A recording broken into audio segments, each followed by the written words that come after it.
Doncs, bueno, hola Rosa, felicitats per estar nominada a la Barbie. I bueno, sí, és tot un honor fer-te una entrevista a tu perquè jo soc fan de la Barbie, així que moltíssimes gràcies per traduir-la. Gran pel·lícula, pel·lícula gran i gran pel·lícula. Exacte. Bueno, et volia fer una pregunta sobre si vas tenir molta pressió per traduir la Barbie, ja que va tenir tant de rebombori quan va sortir, és a dir, va ser el gran boom del 2023, aleshores vas tenir com que molta pressió, sobretot amb els jocs de paraules, amb el Ken, amb Aikinov i aquestes coses? A veure, la traducció pròpiament dita va ser una feina, sí, amb més pressió i més responsabilitat, però una feina com qualsevol altra feina, amb una gran pel·lícula, amb uns diàlegs fantàstics, treballant amb preliminars, i sabeu que no es treballa amb la versió definitiva, es treballa amb preliminars, vam treballar amb 3 preliminars diferents. Però bé, dins dels terminis que no eren gaire generosos i de la dificultat d'algunes coses, sí, bé. El tema va venir després, amb tot el tema de retraduccions de les traduccions perquè a Los Angeles veiessin que el que havies fet els agradava, amb tot el tema dels subtítols, amb tot el tema de les impressions en pantalla. Això, de fet, crec que em va causar més estrès que la traducció pròpiament dita, perquè realment la vaig disfrutar. I també, si em deixes, voldria dir que la traducció i la revisió, perquè vaig col·laborar molt estretament amb el revisor, amb David Arnau, que va fer grans aportacions i va polir molt el meu treball, traducció i adaptació, i bé, sí. Doncs mira, això últim que has dit sobre el revisor lingüístic ens interessa molt perquè podríem preguntar-te què en penses, si és una figura que s'hauria d'extendre més en aquest tipus de projectes, creus que és molt important?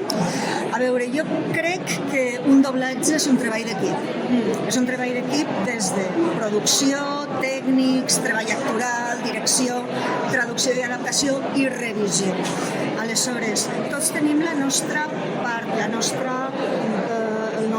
nostre nínxol a la feina, però està molt bé que hi hagi una persona que vegi la teva traducció amb uns altres ulls i amb una certa distància i que hi hagi un intercanvi, mira, això pot ser aquí, podria ser, o què et sembla, a mi se m'ha acudit que... O sigui, crec que no és una qüestió d'egos, és una qüestió de col·laborar perquè el producte surti bé. Per tant, jo estic encantada que em revisin les traduccions. Doncs totalment d'acord.